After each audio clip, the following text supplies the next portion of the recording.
Hello, everyone, and welcome to today's session of Porous Media Tea Time Talks. Just like to mention, as you already know, our platform is to promote young researchers who are working on porous media related research. So we do this in collaboration with Geoscience and Geoenergy webinar series, which is hosted by Sebastian and Hardy. As you can see from our labels, my name is Kamaljeet Singh, and today in our studio we got Marcel Mora, Tom Bultrace, Mohammad Nuraipur, and our webinar series is growing. So is our team. So we got new members in our Porous Media Tea Time Talk team. Aryan Massini from Ghent University, Nara Branado, Federal University of Uberlandia. I'm sorry if I'm saying it wrong. And we got our third member, new member, Xavier Santos from the University of Texas. Unfortunately, he couldn't make it today. So I'd like to introduce our first speaker, Navid Bizmark from Princeton University. He's got a fascinating profile. He earned his bachelor's degree from University of Tehran in Iran and his master's and PhD in chemical engineering from the University of Waterloo in Canada. In his graduate studies, he worked on the fundamental engineered applications of naturally derived nanoparticles in multiphase and porous systems. Currently, he's a PCCM postdoctoral research fellow at Princeton University studying the transport of colloids in porous media as well as fabricating green smart materials from structured colloids. So he was nominated for Governor General's Gold Medal and received a number of awards and scholarships, including Ontario Graduate Scholarship, the Royal Bank of Canada Water Scholarship, and the Waterloo Institute of Nanotechnology Fellowship, among others. So today he's going to talk about deposition and erosion of colloid particles in porous media. Thank you, Navid, for accepting our invitation, and thank you for joining us today. So floor is yours. We look forward to hearing your talk. And Navid, your mic, I think you're muted.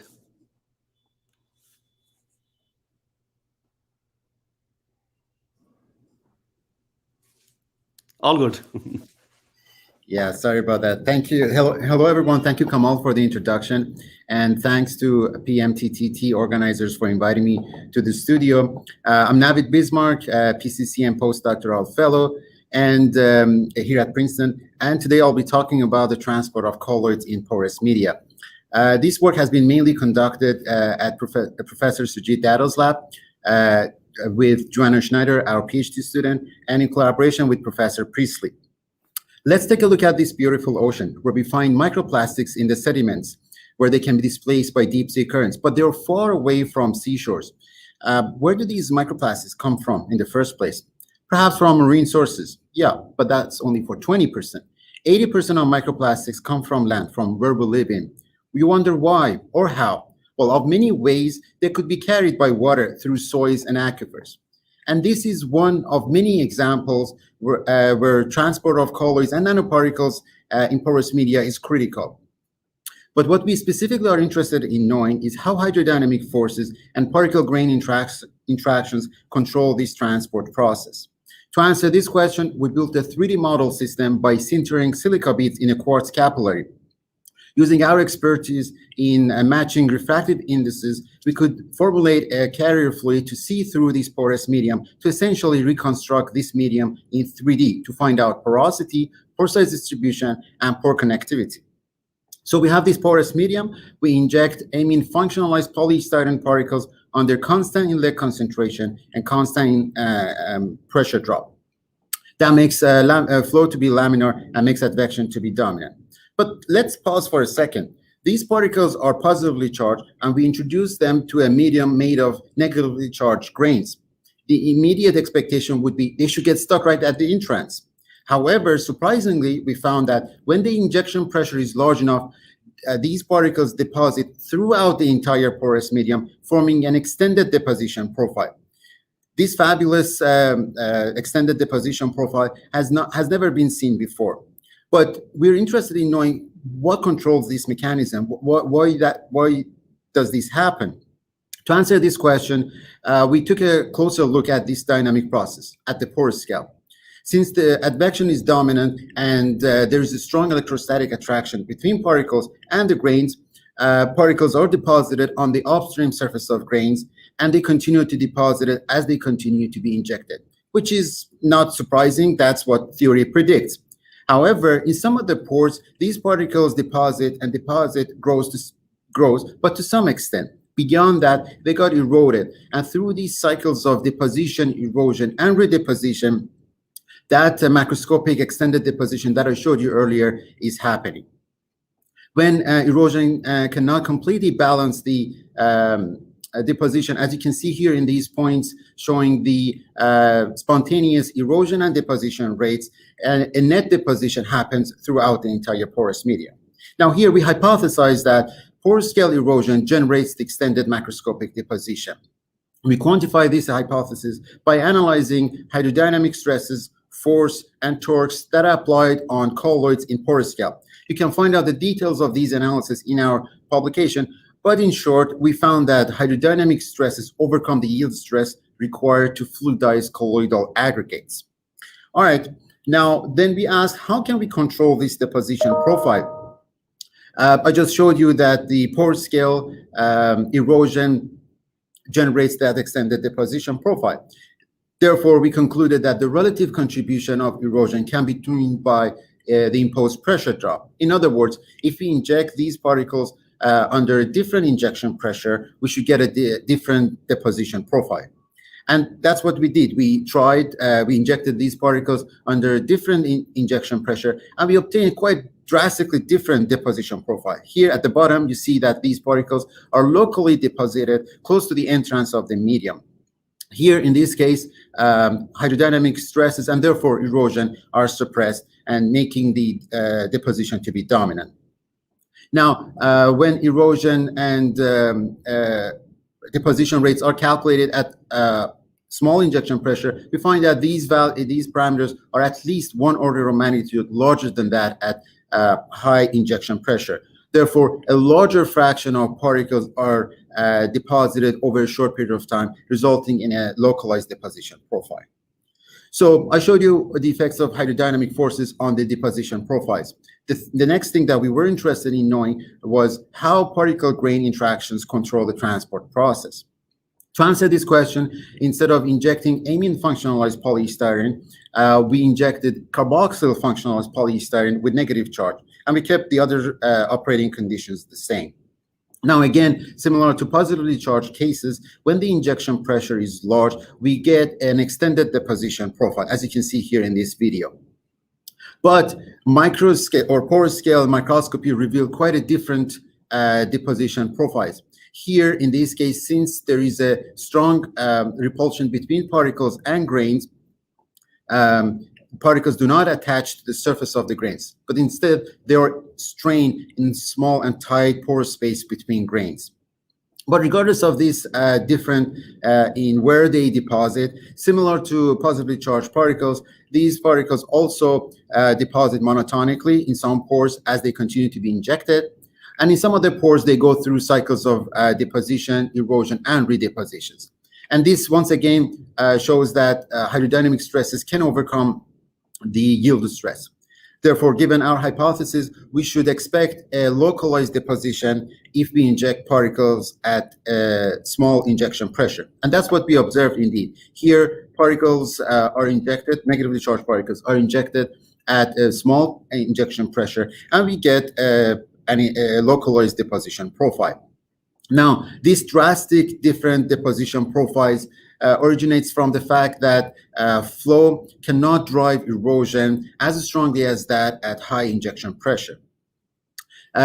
Similar to positively charged cases, when erosion cannot balance the deposition, as you can see here in these points showing the spontaneous erosion and deposition rates, a net deposition happens in the porous medium.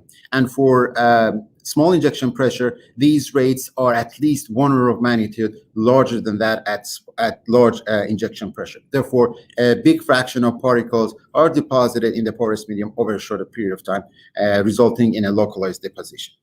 So I showed you the effects of hydrodynamic forces and particle-grain interactions on the transport process. Now, the final question that I would like to discuss with you was how deposition now impact the fluid flow. To find that out, I just want discuss a little bit of physics behind this. So let's say we have this localized deposition profile where we can easily distinguish two separate regions. One that is close to the entrance of the medium, where most of the deposition is taking place, and a region which is pristine and it's further downstream. Let's simplify this to a cartoon, and for a given time, say TD, we can describe the pressure drop across this porous medium using Darcy's law. Here, KD is the permeability of the deposited region, and K0 is the permeability of the pristine region. We can also describe the pressure drop across the porous medium before any deposition, in other words, at time 0. So we have these two equations. Since we keep the pressure drop across the porous medium in our experiments constant, we can combine these two equations to get a master relation for the overall permeability. Here, I want to draw your attention to three main parameters. Flow rate, which we measure it during the course of particle injection. The length of deposition, which we measure it through confocal microscopy, and the permeability of the deposited region, which we estimated by modeling the pore space as a bundle of parallel capillary tubes. And here is what this model predicts. When the deposition is minimal, the overall permeability is minimal. And you can see that through these empty symbols. Here, these points are representing both carboxyl and amine functionalized polystyrene injected at different pressures and for different injection concentrations. On the other hand, on the right-hand side of this figure, when the deposition is predominant throughout the entire porous medium, the overall permeability has dropped quite significantly.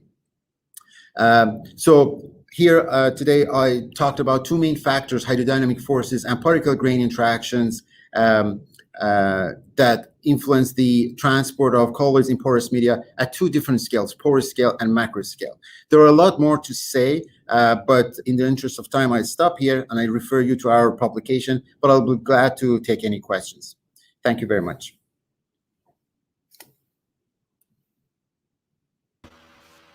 Thank you, Navid. That's very interesting. I welcome anyone to type in the questions now. I have one quick one. So you showed that the deposition happens mostly at the front of the particles, right? At the upstream part of it. So this is it's a ballistic. It's because of ballistic force, right? The inertia of the particle. Do you have any scenario in which you had the deposition downstream of the particles, so it's going around and then depositing downstream? Yeah, so that's a great question. That's something that I mentioned about the advection. So in our experiments, in all of our experiments, advection was dominant, and therefore we have more deposition on the upstream side of the grains. To find out deposition in the back or at the back side of the grains, we need to run these experiments at a very, very, very slow flow rates or pressure drops to have Peclet number of the order of 1. In our case, Peclet was like, I believe, of the order of 1,000. So yes, in principle, it is possible, but in practice, it takes, I believe, maybe weeks, if not months, because even in these fast experiments, it took several days to get the data. I see. I've got a quick question, Marcel. Can I go for that? Yeah, sure. Okay. Thank you, Navid, first of all, for this great presentation. Yeah. I've got actually a naive question. I was wondering if you have nanoscale roughness instead of smooth particles. Would you see a different behavior in that case? Or have you done some experiment like that? If you have nanoscale roughness, you're saying? Roughness. If the particles, instead of smooth particles, if you make them rough or etch them or something like that. Yeah. I do not have, that's a great question. I do not have experimental results on that, but I have simulations on that, which I didn't have time to discuss today. They are in the paper. But what I did was I considered some roughness on the surface of the particles. So I considered like a cluster of particles, and also roughness on the grains, and study the particle trajectory around the grains. and that increase that has a positive impact on making particles more sticky to the grains. If you have more roughness, but it's a bit tricky because if you have a very rough, like if the roughness is so big, then the whole hydrodynamic breaks down. So this, what I'm saying is about, as you said, like nanoscale roughness. Sure. Thank you. Thank you. Yeah. I have another quick question if there is none of them coming still. Sure. It might be not directly connected to what you showed, but perhaps you know how to answer. Like, to me, when I saw the experimental setup with the news these days, it immediately makes me think of the structure of this FPP2 mask or N95 mask in the US, the mask that people are using all over to protect against COVID. Because one of the reasons why it's so effective at stopping you from breathing the virus is because the fibers within it are charged, right? Like your medium. Do you know? So in the case of your experiment, you have the fibers or the beads that make the medium. They are charged, and also the ones that you are injecting, the particles, they are pre-charged. In the case of COVID, do you know what happens? Is like is the droplet particles pre-charged themselves, or is some charge being generated due to van der Waals interactions or something like this? I know it's not exactly your presentation here, but I thought it. No, that's fabulous actually, because I would like to move forward to like some other cases, because this is like a system that we can address physics of transport of colloids, no matter what they are in a porous medium. Again, no matter what that is. Yes. So a few things. Water droplets typically they're believed to have some negative charges. Where does that come from? It's a little bit debatable, but it seems to have some negative charges, water droplets. So now, to answer your question, we should think about the mechanism of adsorption. If these droplets are attaching to the porous medium matrix, then these forces between droplet and the porous medium matrix becomes important. That's one step.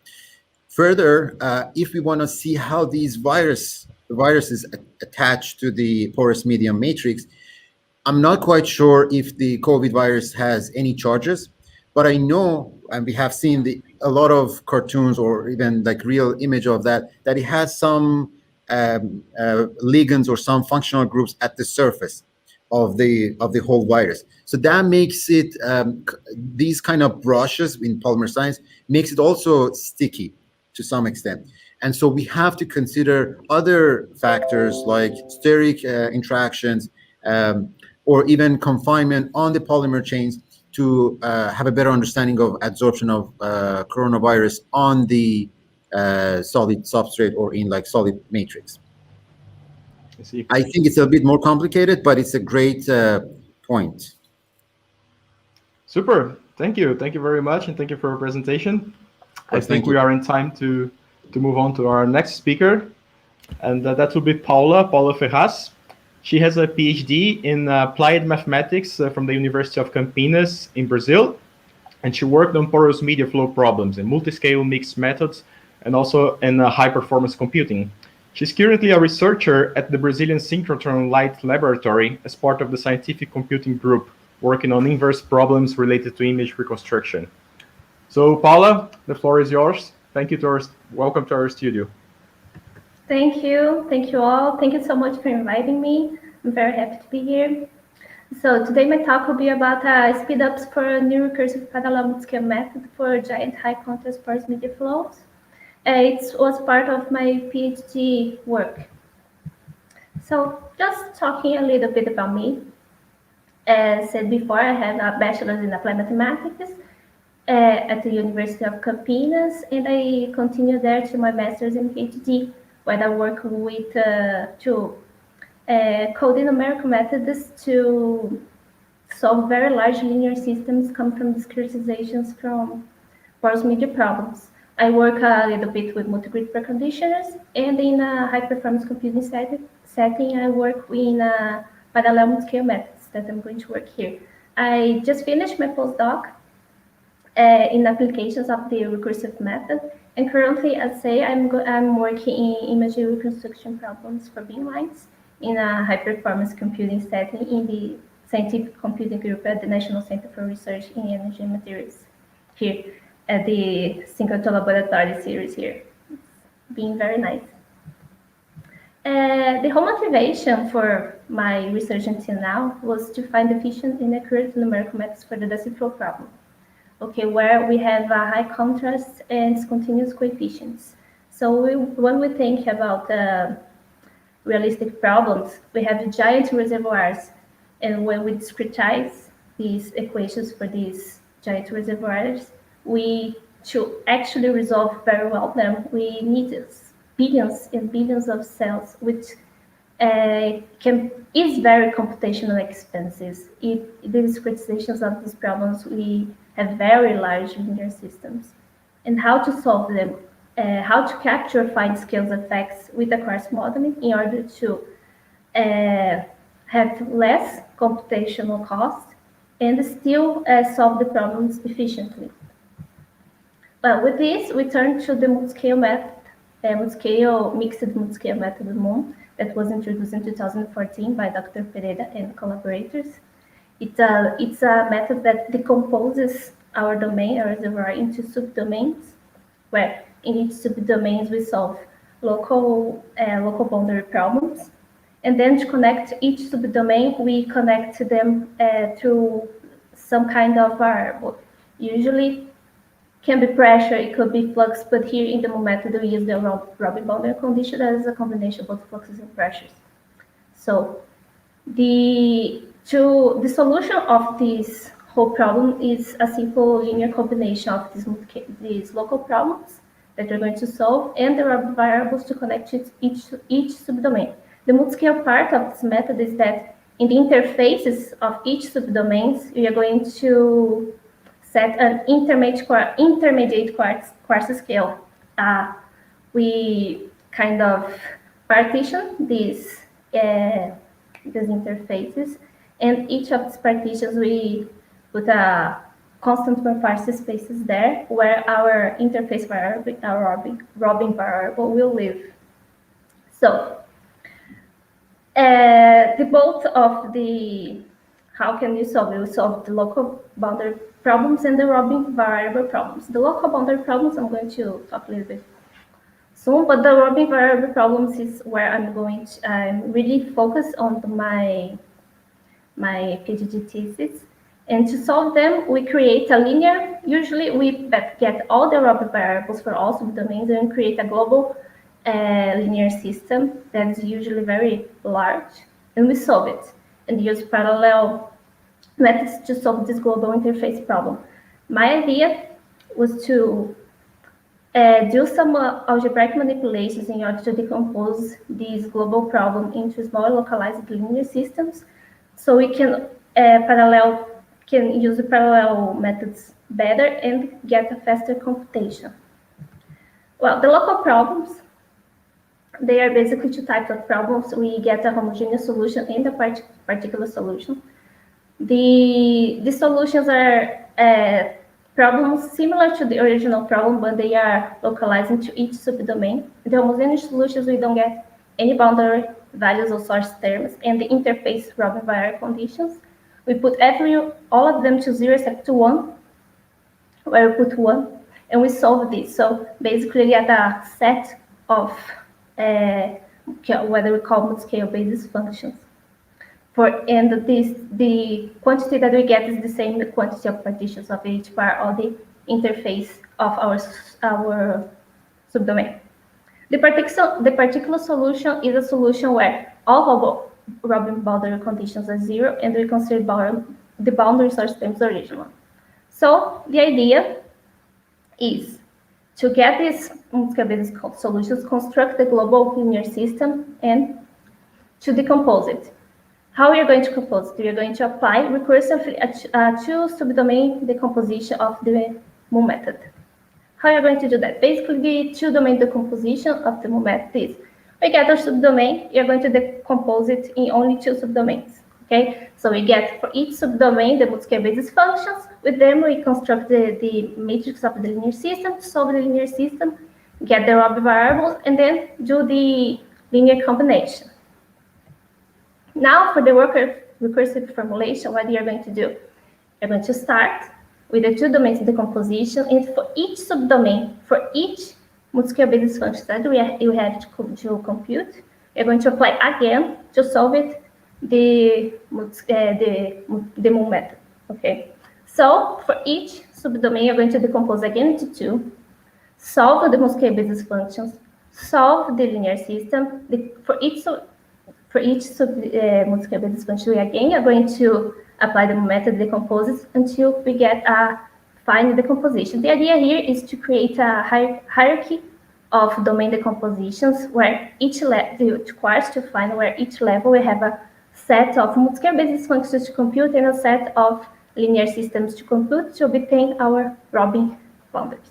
The idea to implement is to start with a fine domain decompositions and to cluster each two subdomains together until we get the whole systems. So how the solution will be obtained like this? In the end, we can get linear combinations similar to the original, where we get the same multiscale basis functions originally. We can nest all of them together and obtain a linear system like that, but with different coefficients for this linear system. These coefficients are not the Robin coefficients original, but they are nested linear combinations of the Robin solutions of the linear systems in all of the levels. So we only need to store the Robin variables and compute the multiscale basis functions. Well, with these manipulations, we get now very computational challenge because we want to parallelize this. So first, how we can map the process on each level. So we start with the fine domain decompositions where each processor gets a subdomain, gets associated to a subdomain to solve the local problems.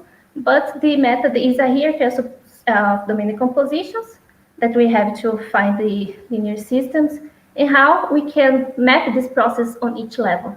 And also, since we decompose our global linear systems, we want to solve this linear system simultaneously to gain computational time. So how we can do that and how we can map everything on each level, map the Robin variables on each level, map the process, and obtain the nested linear combinations of the Robin variables to obtain our solution. And also what information we need to exchange on each level to obtain what we want. Well, our objective was to keep everything as simple as possible. We don't want any idle processors. Every processor is working at the same time. No broadcasting. We don't want to use any high-level MPI functions, any of these. And since we have many levels on this code, we want to keep the same number of MPI exchanges to avoid the maximum cost of this exchange. And the final objective is to obtain a scalable code, code that can solve a lot of problems very large, and maintain good scalability. Well, the solution of this was basically to do exchange, MPI exchange, to communicate process MPI exchange for processors 2 by 2. For example, on the first level where we have our first linear combination, where we're going to obtain our multiscale basis functions, we have one processor associated for each subdomain. So we communicate 2 by 2 when we cluster two of them together. In the next levels, we have subdomain clusters, but powered by processors associated with them on the power by 2, since we cluster 2 by 2 subdomains. So we can still exchange on each level 2 by 2 processors. So we associate one processor to the next associated one in the other subdomain. Okay. Also, what we can exchange here. We discovered that we don't need to exchange information from the whole volume of the subdomain. We only need the values of the interfaces, because, well, our linear system is the Robin variables that are only on the interface. Also, we don't need the whole fine information on the interfaces. Only need the average of these values associated with the coarse scale, the h bar scale that's associated with the Robin variable on the interface. So with this, we can maintain a constant number of MEF exchanges on each level, and we can exchange very little information. So these exchanges of information on the MPI level can be very fast. Well, here is the scalability curves for the recursive move method. I coded it in a 3D volume for 1 billion of cells bits. Here, this is curve of the time by the number of cores, the number of processors.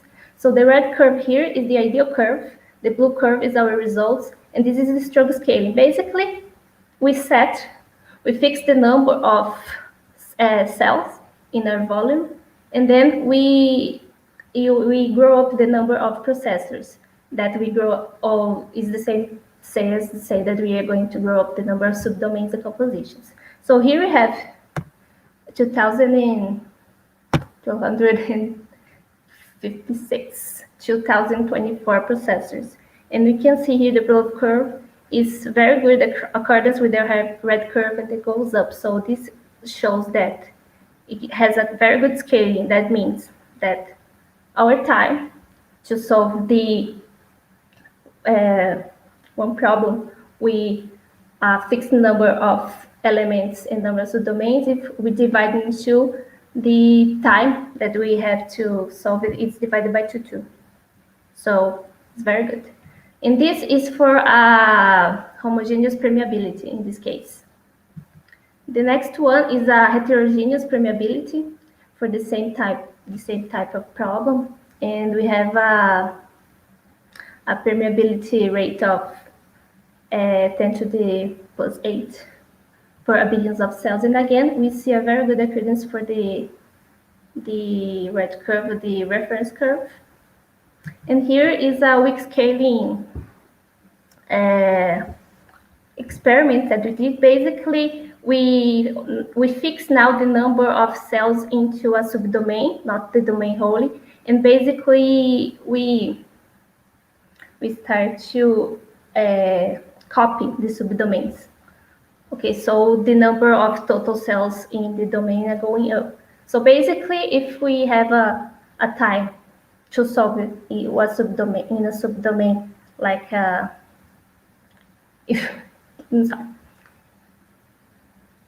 basically we want doesn't matter how many subdomains we have. We need to have the same time, the same computational time, because we fix the number of subdomains. So, and then we go up in the number of cores. So here you can see the tables that basically the important part here is the MPI time, is the time for the MPI exchange for a growing number of cores, and you can see that is very low. So basically the whole scaling of the problem is completely determined by the number of the time of the computation of the multiscale basis functions that are completely local problems that are completely done inside each subdomain. So we don't have any interference of the MPI time. So this is the weak scaling. And here, finally, some applications that I did in my postdoc of the multiscale, the recursive multiscale method. We are going to extend these techniques for linear and nonlinear parabolic equations, and also modeling and transport of karstic reservoir in a 3D settings. Here is this is a 2D cut of a 3D reservoir. We have a karsts here. You can see streamlines going to it. So that's it. Thank you for this presentation. Thank you, Paula, for this great presentation. I'd like to mention that everyone who wants to ask a question or suggest any comment, please type it in the comment section. In the meantime, as a starter, I want to ask two questions. The first one is that in the mixed multiscale method, when we want to introduce a finer domain inside the coarser domain in time and in scale, how challenging is it? Is it something that can be introduced and implemented easily, or it's a bit challenging if you want to mix fine and coarse coarse domains across space and across time during the process? It's a bit of a challenge, yes, because it's a quite complex code, and basically here I only did for the elliptic problem, certo? Now we want to extend this for transport problems, and the thing is, we need to compute multiscale basis functions. That's the basis of everything, and it's very expensive to compute because we need to go to the final cells. We still decompose it into smaller problems inside the subdomains, okay, but we have to compute a lot of them. The good thing is the quantity of the multiscale basis functions that we need is the same quantity of partitions on the interface, okay? But if the interface is too large, is the scale on the interface too large, you have two less basis functions, we lost a lot of information there. So we need to put get more courses, refine the course scale on the interface, so we have more multiscale basis functions to compute, and the code gets more computational expensive. The thing is, we need to balance the course scale, the quantity of the course scale, with the multiscale basis functions to compute. So this is a little bit challenging, especially when we go to the parabolic problems. We have to do this every time, and every step we need to recompute the multiscale basis function. It's a very expensive process. So yeah. I see. And in terms of computational resources, is it CPU intensive or is it RAM intensive? And does it help if we run the code using GPU, for example? Yes, I didn't went to the GPU. The idea was to stay right now in MPI just to do the exchange, but the code would be very good to put some GPUs, but I didn't use any GPUs. I think it would make the code very faster probably, because we get the GPU in each subdomains, and we probably would gain a lot to compute the multiscale basis functions with them. But I didn't use still GPU now. I see. Yeah. Okay, I see no comments in the comment section. So if nobody from the studio has a question, I think we can wrap up the session. Thank you once again, Navid and Paula, for your time and for this excellent presentation. I did really enjoy them. We wish you good luck with your future work and with your career. For our next session in 2 weeks, we are hosting Arne Jakub from the University of Mainz in Germany, and he will give a talk about digital rock physics applied to porous reservoir rocks by utilizing high-resolution imaging methods. And the second talk would be given by Ryan Payton from the Royal Holloway University of London on the pore-scale assessment of subsurface carbon storage potential.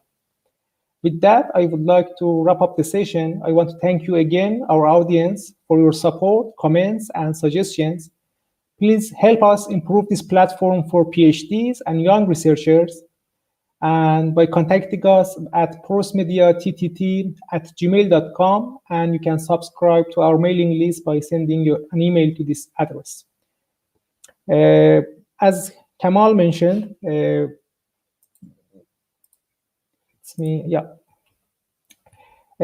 did a bit of restructuring in the Porous Media Tea Time Talks team. Now we are happy to have Ariane, Nora, and Javier with us as part of the organizing committee. And now we are 8 organizers from 6 different institutes. And with that, I would like to say goodbye and hope to see you in 2 weeks' time. Bye-bye.